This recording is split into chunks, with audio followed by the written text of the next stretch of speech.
জ্বাল তাহলে হবে। ও মা বলছে আরেকটা লাইট জ্বালতে, না হলে তোমরা দেখতে পাবে না। আরে বাবা, আর দরজাটা বন্ধ করে দিই, যা ঠান্ডা, এইমাত্র স্নান করে এসেছি। হ্যালো বন্ধুরা, আশা করি তোমরা খুব খুব খুব ভালো আছো, সুস্থ আছো, বাড়িতে আছো। আমিও বেশ ভালো আছি, সুস্থ আছি। হলদিয়া ক্যানভাসে তোমাদের সবাইকে স্বাগত জানাচ্ছি, আর সঙ্গে আছি আমি অন্তরা। স্নান করে এসেছি, দেখো মাথায় এখনো গামছা আমি মাথায় বাঁধি, ঠিক আছে, টাওয়াল আমি বাঁধি না, তো গামছাটা এরকম জড়িয়ে নিয়েছি। আর আজকে শ্যাম্পু করেছি, খুব মানে কি বলবো, ভালোই শীত পড়েছে, সেই জন্য উঠেই এই যে এটা পরে নিয়েছি। আর সবার খাওয়া দাওয়া কমপ্লিট হয়ে গেছে, এখানে মারও খাওয়া দাওয়া কমপ্লিট হয়ে গেছে, আমার কিন্তু খাওয়া দাওয়া কমপ্লিট হয়নি। তো ঠাকুর প্রণাম করে নিয়েছি, আর তোমাদের দাদাভাইকে বলেছিলাম ফুল দেখিয়ে দিয়েছে ঠাকুরকে, আমি আজকে ফুলও দেখাতে পারিনি, দেখেছে তো অনেকটাই দেরি হয়ে গেছে। তো সেই কারণে এবার যেটা করব সেটা হচ্ছে আমার আজকে ইতু ঠাকুরের বিসর্জনের পুজো আছে, বিসর্জন দেব কালকে, সেটাও তোমাদের সঙ্গে অবশ্যই একটুখানি হলেও শেয়ার করব। আর আজকের হচ্ছে ইতু ঠাকুরের বিসর্জনের পুজো হবে, সেই জন্য কি বানাবো বলো তো, পিঠে বানাবো। তো এখন বানাবো না, এখন ভাত খাবো। তো তার আগে যেটা করব সেটা হচ্ছে, চলো ঠাকুর ঘরেই তোমাদেরকে নিয়ে যাচ্ছি, সেটা হচ্ছে সুজিটাকে একটু ভিজিয়ে নেবো। এই দেখো, এটাও কিন্তু তোমাদের দাদাভাই করে দিয়েছে। এখানে এই যে দেখাচ্ছি, এই যে এখানে ফুল, আর এখানে বেলপাতা, আর দুর্বা ঘাস, আর ফুল, দেখো এখানে সমস্ত কিছু আমাকে রেডি করে দিয়েছে। তো এখন পুজো হবে না, পুজো হবে সন্ধ্যেবেলা করব। তো এখন যেটা করবো সেটা হচ্ছে এই যে সুজিটাকে আগে ভিজিয়ে দেবো, কারণ তোমরা জানো সুজিটা ভিজতে একটু সময় লাগে, আর এটা না ভিজিয়ে দিলে না খুব ভালো লাগবে না খেতে। তো সেই কারণে পুরোটাই দেবো, এটা 500 প্যাকেট আছে, এটা পুরোটাই দিয়ে দেবো, দিয়ে জল দিয়ে ভিজিয়ে দেবো।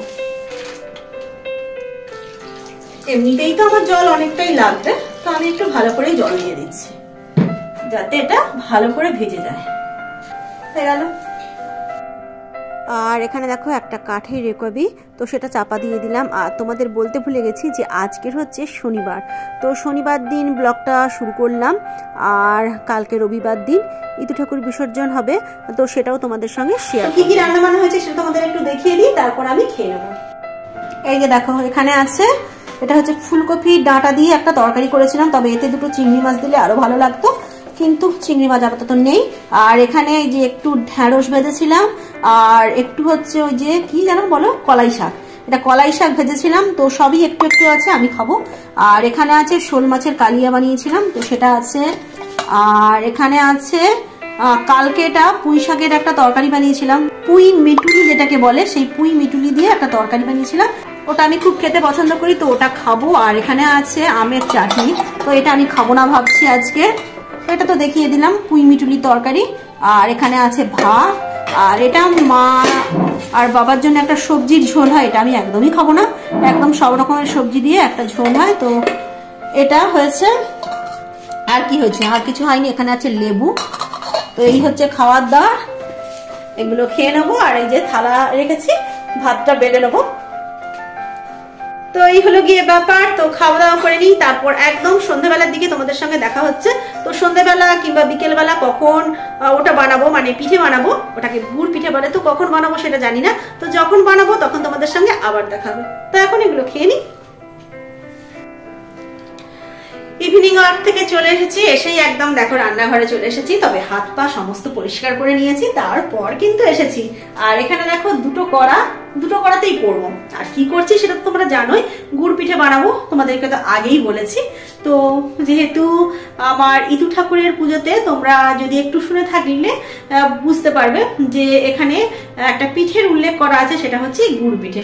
তো বিসর্জনের পুজোতে গুড় পিঠে দিয়েই পুজোটা আমি শেষ করব, তো সেক্ষেত্রে গুড় পিঠে বানানো লাগবে, তো সেক্ষেত্রে গুড় পিঠে বানাবো। আর এখানে দেখো কয়েকটা এলাচ দানা, তো এটা যদি এলাচের ডাস্ট হতো তাহলে খুব ভালো হতো, কিন্তু আমার আপাতত নেই, তো এটা দিয়ে কাজ চালাবো। আর এই যে দেখো একটা সুজিটা যে ভিজিয়ে রেখেছিলাম, তো সেটা আর কি কি লাগছে সেটা তোমাদেরকে ব্যাক ক্যামেরায় দেখিয়ে দিচ্ছি। তো এই দেখো, এই যে সুজিটাকে ভিজিয়ে রেখেছিলাম, এটা হচ্ছে এরকম ভিজিয়ে এরকম হয়ে গেছে। আর এখানে আমি দেবো ময়দা একটুখানি দেবো, আর তোমরা জানো বিশেষ আমি ময়দাটা খুব একটা পছন্দ করি না, তো সে কারণে আটা দেবো। আর দেবো এখানে দেখো পাউডার দুধ আছে, তো এই পাউডার দুধটা ইউজ করব।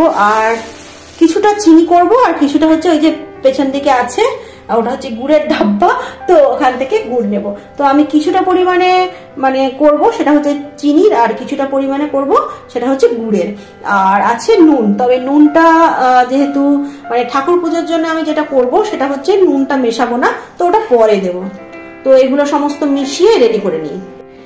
এখানে দেখো মূল যে ইনগ্রিডিয়েন্টস গুলো সেগুলো সব দিয়ে দিয়েছি। মানে সুজি তো আগে থেকেই ভেজানো ছিল, তারপর ময়দা দিয়েছি, আটা দিয়েছি, আর দিয়েছি একটুখানি আমুল পাউডার দুধ। তো এগুলো সমস্ত দিয়ে দিয়েছি, কিন্তু চিনি দিইনি, কারণ ওই যে বললাম কিছুটা চিনি দিয়ে করব, কিছুটা গুড় দিয়ে করব, সে কারণে দিইনি। আর এখানে কড়াটা তাপতে বসিয়ে দিয়েছি, তো জল একটু দিচ্ছি, এই জলটা একটুখানি হালকা গরম করে নিচ্ছি। তো এটাই আমি দিয়ে মিশিয়ে নেবো।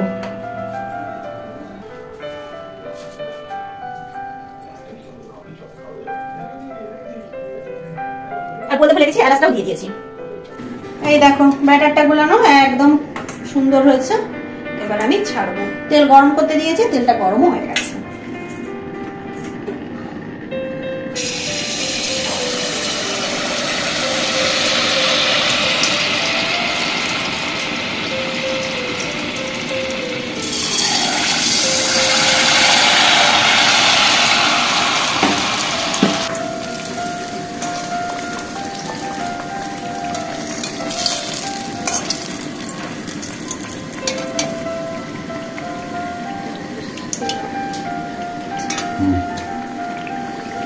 দেখেছো, এটা কিন্তু একটা একটা করে ভাজলে বেশি ভালো হয়।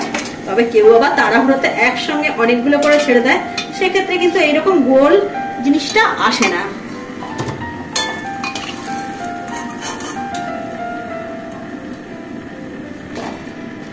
আর দুটো ভাজা কমপ্লিট হয়ে গেছে, এরকম আমি আরো দুটো ভাজবো কেবলমাত্র ঠাকুরের জন্য। তারপর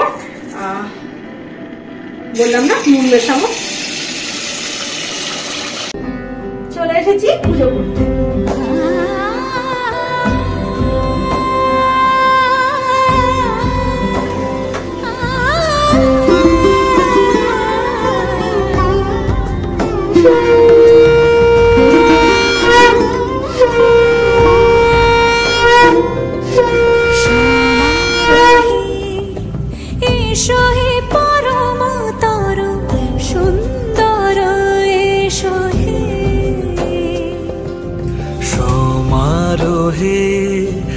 এসো হে পরমতর সুন্দর। তো পুজো দিয়ে চলে এলাম, এবার বাকিটা তৈরি করে নেবো। তো এই যে বললাম গুড় দেবো বাকিটাতে, তো গুড় মিশিয়ে নেবো। আর আমরা খুব একটা বেশি মিষ্টি পছন্দ করি না, সেই ক্ষেত্রে একটু কমই পরিমাণে দেবো। আর এই যে দেবো নুন। তো ব্যাপারটা তৈরি করে নিই আর নিয়ে ভেজে ফেলি।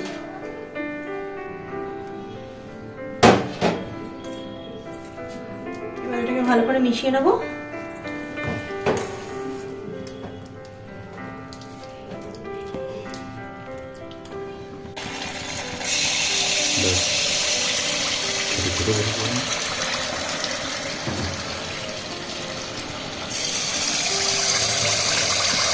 এইরকম করে মোটামুটি এখানে দেখো গুড় দিয়ে গুলিয়ে নিয়েছি, আর এটা চিনি দিয়ে তাতে নুনও দিয়েছি।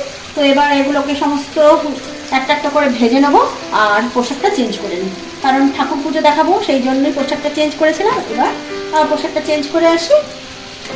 তো ঠিক আছে, এই যে পোশাক চেঞ্জ করে চলে এসেছি। এবার বাকিটা দেখো, তোমাদের দাদাভাই লেগে গেছে। আর তোমাদের দাদাভাই কি সুন্দর করছে দেখো, আমার থেকেও ভালো করেছে। একদম গোল গোল গোল গোল হয়ে ফুলছে। দাঁড়াও দেখাচ্ছি, দাঁড়াও। এই দেখো তোমাদের দাদাভাইয়ের কামাল, দারুণ হচ্ছে না? এই সমস্ত পিঠার জিনিসগুলো হচ্ছে দারুণ করে, একদম গোল গোল। একটা নিয়ে নিয়েছি, দারুণ।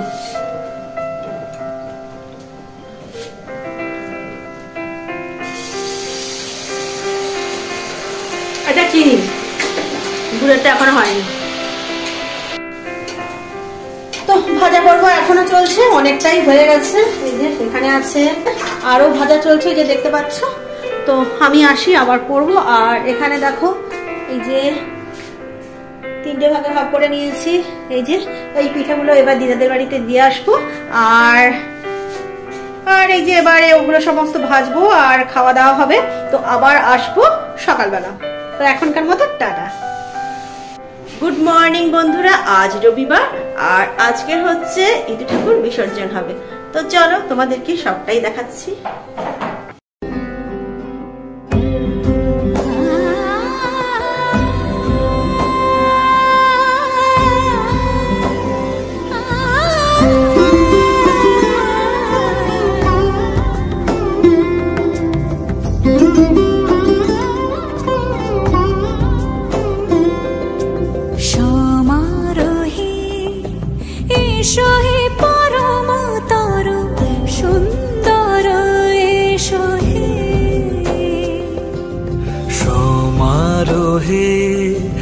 এসো হে পরমতর সুন্দর, এসো হে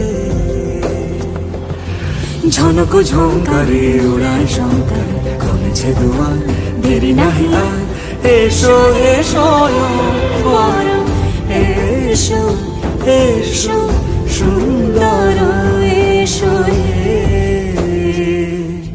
সমারোহে, এসো হে পরমতর সুন্দর, এসো হে।